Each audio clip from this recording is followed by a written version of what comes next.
جو نماز نہیں پڑھتی، بلکہ اللہ کے رسول علیہ السلام یہاں تک فرماتے ہیں سب سے زیادہ قیامت کے دن جس کو عذاب ہوگا وہ بے نمازی ہوگا۔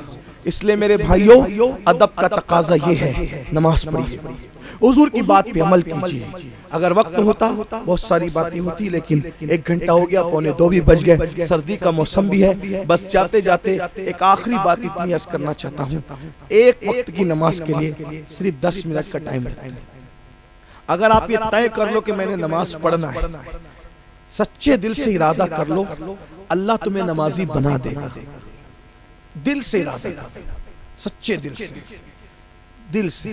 یو پی کی مسجدوں کا، بہار بنگال کی مسجدوں کا حال یہ ہے کہ اللہ اکبر چند بوڑھے نظر آتے ہیں، بلکہ بعض مسجدیں تو ایسی کہ سفر میں اگر کہیں رک جاؤ نماز کے لیے تو ایسا لگتا ہے کئی دن سے یہ مسجد کھلی نہیں ہے۔ سوچو تو بس آخری میں ایک بات آپ سے کہہ کر بات پوری کرتا ہوں۔ ایک بزرگ تھے، وہ حج کو گئے تو ایک مسجد میں وہ رکے۔ جب مسجد میں رکے نا تو اس بزرگ نے دیکھا کہ آواز آ رہی ہے کہ کوئی رونے والا رو رہا ہے اور کہتا ہے اللہ ان کو برباد کر، جس نے مجھے ویران کیا اس کو برباد کر۔ بہنوں کی بھی توجہ، بہنیں خود بھی نماز پڑھیں، جلسے میں آئیے میری بہن نماز پڑھیے، نماز کی پابندی کیجیے، اپنے بچوں کو نمازی بنائیں۔ اگر مائیں نمازی ہو جائے گی نا تو امین القادری کو نماز کے عنوان پہ تقریر کرنے کی ضرورت ہی نہیں پڑے گی، بچے خود بخود نماز پڑھیں گے جب ماں نماز پڑھے گی۔ تو بزرگ حج کے لیے جا رہے تھے، مسجد میں قیام کیا تو دیکھا کہ کوئی رونے والا رو کے کہتا ہے اللہ جس نے مجھے ویران کر دیا تو ان کو برباد کر دے، ان کو ویران کر دے۔ انہوں نے سوچا یہ آواز کدھر سے آ رہی ہے، کدھر، سب دیکھا تو کوئی سمجھ میں نہیں آیا۔ پھر اللہ سے دعا کہ اللہ مجھے بتایا جائے کہ یہ آواز کہاں سے آ رہی ہے، تو غیب سے آواز آئی یہ مسجد کے در و دیوار کے رونے کی آواز ہے۔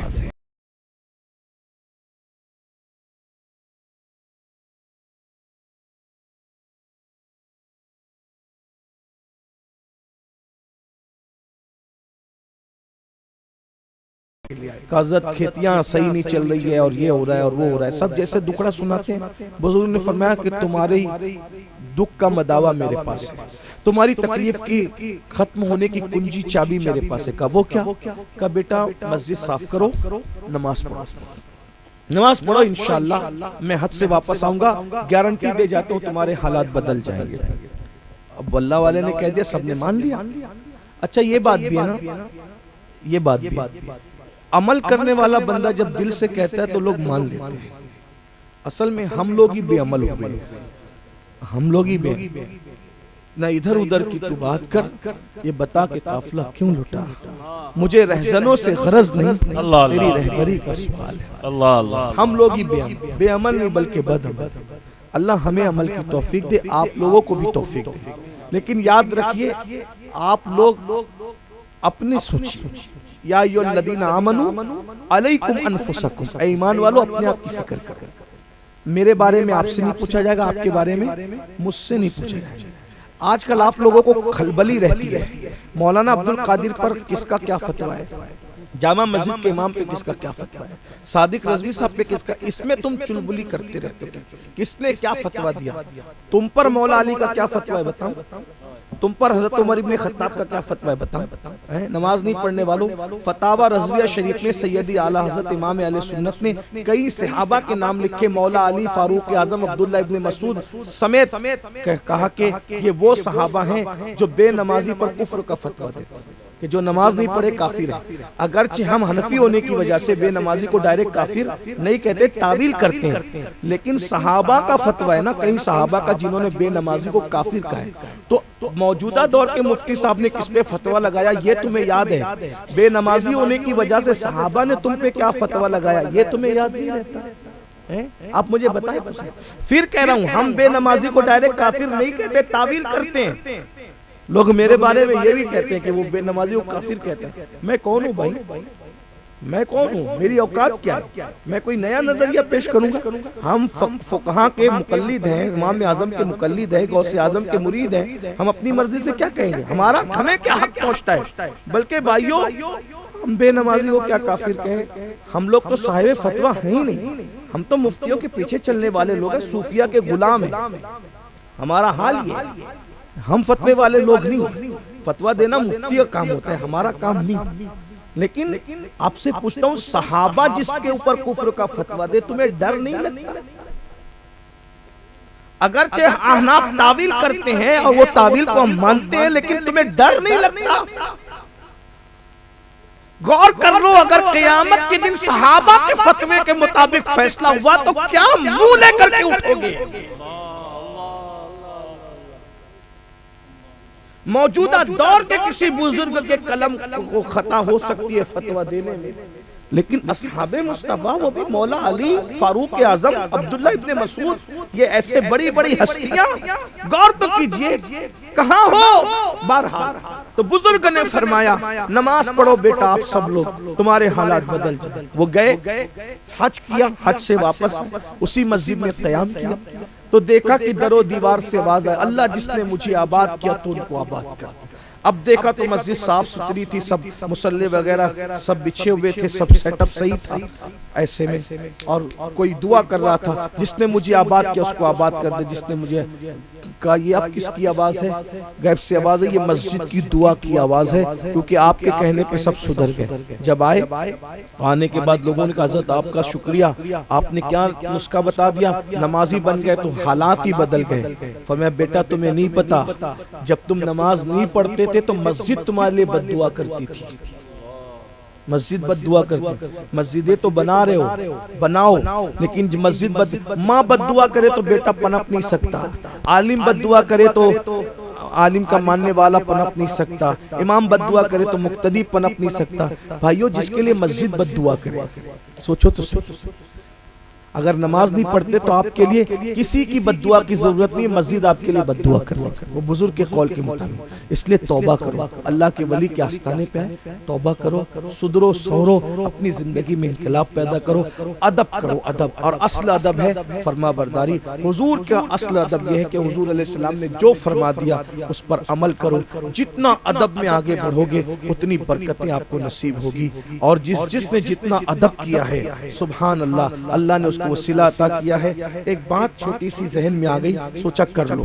ایک بادشاہ گزرا ہے سلطان محمود غزنوی، کئی سال کے بعد، اس کی موت کے کئی سال کے بعد اس کی قبر کھلی تھی تو لوگوں نے دیکھا کہ اس کا کفن بھی میلا نہیں ہوا تھا۔ بادشاہ کا کفن، دیکھیے عالم کا کفن میلا نہ ہونا حیرت کی بات نہیں ہے، کیونکہ وہ تو ہوتا ہی ہے نیک متقی پرہیزگار، لیکن بادشاہ لوگوں سے کچھ اچھے کام بھی ہوتے، کچھ برے کام بھی ہوتے۔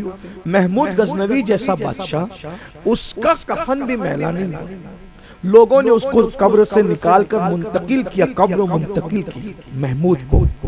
لوگوں نے بہت غور کیا کہ کیا چیز تھی، تو آخری میں اسی نتیجے پہ پہنچے، وہ بڑا با ادب تھا۔ محمود غزنوی بہت با ادب تھا، اور محمود کے ادب کا ایک واقعہ جو ذہن میں آتا ہے وہ سن لیں۔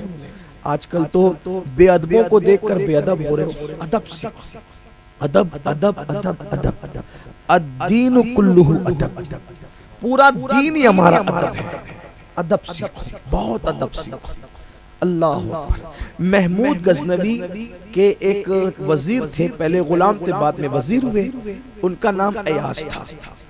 ایاز کے یہاں بیٹا پیدا ہوا تو ایاز نے حضور کی محبت میں اس کا نام محمد رکھا۔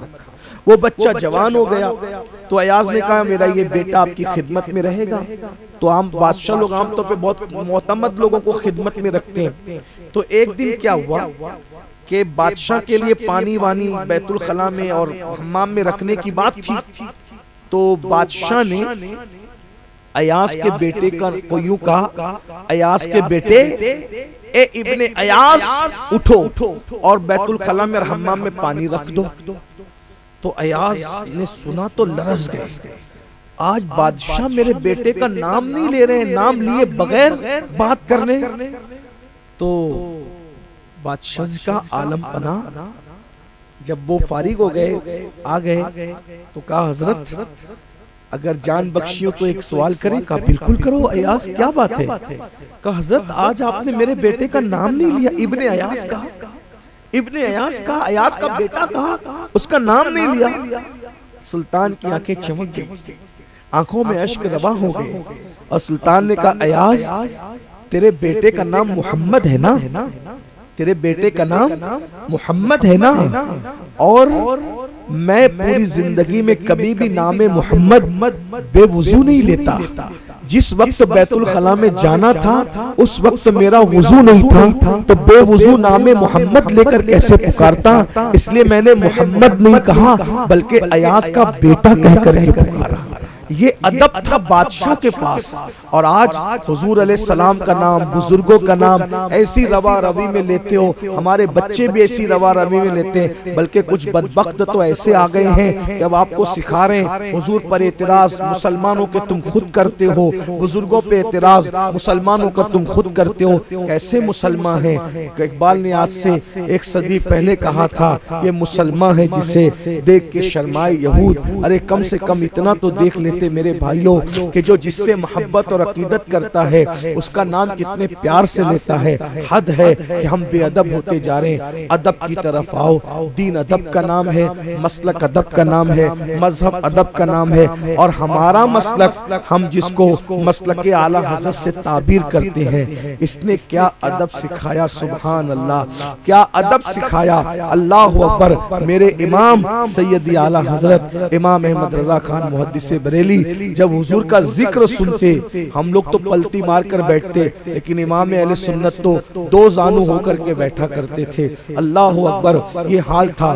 بلکہ کیا ادب، ارے ولیوں کا کیا ادب کرو گے، اعلیٰ حضرت سے سیکھو۔ غوث پاک کی نیاز بنی، یہ بات بد مذہب کے کان نہ سنے، ان کے کان بہرے ہوں، اس لیے کہ یہ بات بھائی سونا سنار کے پاس لے جایا جاتا ہے، دھوبیوں کے پاس نہیں لے جایا جاتا۔ یہ جو چیز جتنی قیمتی اس کے پاس جائے گی، سونا سنار کے پاس لے جایا جائے گا، بھٹیاروں کے پاس نہیں۔ لیکن چونکہ انٹرنیٹ کا دور ہے بھائی، انٹرنیٹ نے اچھا بھی کیا برا بھی کیا، سناروں کی بات دھوبیوں تک پہنچا دی تو اچھلنے لگے، بھٹیاروں تک پہنچا، یہ کیا میں نے کہا یہی ہے، وہ تیرے لیے نہیں ہے، سنار کے لیے سونا ہے، بھٹیارے کے لیے نہیں ہے، جوہری کے لیے جوہر ہے، دھوبی کے لیے نہیں ہے۔ تو سنیے ذرا، یہ سنار والی بات ہے، جو سنار ہے ان کے لیے، جو جوہری ان کے لیے، ٹھیک۔ غوث پاک کے نام کی فاتحہ بھی توشہ شریف کی فاتحہ تقسیم کرنے کے لیے غوث پاک کے شہزادے کا انتخاب ہوا، اور وہ شہزادہ کون تھا؟ حضور محدث اعظم کی چوچوی رحمت اللہ۔ اب جو توشہ تقسیم ہو رہا تھا تو لینے والوں کی بے احتیاطی کی وجہ سے تھوڑا سا زمین پر آ گیا، گر گیا نہیں کہہ رہا ہوں، کیونکہ امام اہل سنت کی افکار ہمارے کندھوں پر ہمیں رہنمائی کرتے نظر آتے ہیں کہ بولو تو ذرا تول کے بولو۔ غوث پاک کی توشے کی نیاز کے چند ذرات زمین پر آ گئے، جس کو لوگ کہتے ہیں گر گئے، لیکن ہم گرنا نہیں کہیں گے کیونکہ اس پہ غوث پاک کا نام پڑھ دیا گیا نا۔ ہاں تو زمین پہ آ گئے، کسی کی توجہ نہ ہوئی، اعلیٰ حضرت امام احمد رضا کی توجہ ہوئی تو اٹھ گئے، اور اٹھنے کے بعد کسی کو کہا نہیں، ہم تو لوگوں کو کہتے ہیں نا، کیونکہ ہمیں بڑے اتنے ہو گئے، ہم تو لوگوں کو کہتے، ساری چیزیں لوگوں کو کہنا، خود کچھ نہیں کرنا، بڑے اتنے ہو گئے ہم۔ اللہ اسی بڑائی سے بچا لے جو آخرت کو برباد کر دے، اس بڑائی کو آگ لگے جو انسان کو شیطانت کی طرف لے جائے، بے ادبی کی طرف لے جائے۔ اللہ اکبر۔ میرے امام 14ویں صدی کا مجدد امام اہل سنت خود اٹھتا ہے، ان توشے کے ذرات کو زمین پر رکھا ہوا دیکھ کر پوری، جب وہ اٹھے تو پوری محفل اٹھ گئی، لیکن امام کو لوگوں نے دیکھا آپ دونوں گھٹنے زمین پہ رکھتے ہیں، اور زمین پہ رکھنے کے بعد زبان کی نوک سے اس توشے کو اٹھاتے ہیں۔ لوگ حیران ہو کر دیکھتے یہ کیا ہے؟ فرمایا جس پہ مرشد غوث پاک کے نام کی فاتحہ ہو گئی ہو، پھر اس کا ادب اسی طرح کیا جانا چاہیے۔ ذرا غور کریں، جب غوث پاک کے نام کے فاتحے کے حلوے کی مرشد امام اہل سنت اتنا ادب کرتے ہیں تو نام غوث اعظم کا کیا ادب ہوگا؟ اور جب نام کا اتنا ادب ہے تو ذات غوث اعظم کا کیا ادب ہے؟ یوں ہی دنیا میں ڈنکے نہیں بجتے، جو اہل فضل کے غلام ہو جاتے پھر ان کے نام کے ڈنکے بجا کرتے ہیں، پھر دنیا یوں کہنے لگتی ہے نا وادی رضا کی کوہ ہمالا رضا کا ہے، جس سمت دیکھیے وہ علاقہ رضا کا ہے، ادب اس منزل پر لے جاتا ہے۔ تصور کیجئے، گھر جا کے سوچئے گا، جو نیاز غوثیہ کا اتنا ادب کرتا ہو وہ اولاد غوثیہ کا کتنا ادب کرتا ہوگا، وہ چوکھٹے غوث اعظم کا کتنا ادب کرتا ہوگا، وہ ذات غوث، اور جو غوث پاک کا اتنا مؤدب ہو وہ امام حسین اور مولا علی کا کتنا ادب کرتا ہوگا، اور جو ان کا ایسا غلام ہو پھر وہ اپنے نبی کا کیسا ادب کرتا ہوگا۔ یہ ادب کی منزلیں، ادب سے سب ملتا ہے، ادب سے زندگی بنتی ہے، جنت بھی جہنم بھی۔ اقبال نے عمل کہا تھا، میں ترمیم کر رہا ہوں، ادب سے زندگی بنتی ہے، جنت بھی جہنم بھی۔ ادب کرو گے تو جنت ہے، ادب نہیں کرو گے جہنم کے لیے تیار ہو جاؤ۔ اتنا بڑا علم والا تھا، آدم علیہ السلام کی بے ادبی کی، بولو جہنم میں جائے گا کہ نہیں جائے گا؟ اور کتا تھا، ولیوں کے ادب میں 309 سال تک کے پیر پھیلا کے چوکھٹ پہ بیٹھ گیا، اللہ نے اس کے جنتی ہونے کا اعلان کیا۔ ارے کتا ادب کر کے جب جنتی ہو سکتا ہے، اگر انسان باادب ہو جائے تو اللہ اس کو کیا مقام عطا فرمائے۔ اللہ ہم سب کو ادب دے، توفیق دے، گفتگو کے درمیان کوئی غلطی ہو تو اللہ معاف کر دے۔ استغفر اللہ ربی من کل ذنب و اتوب الیہ وما علینا الا البلاغ۔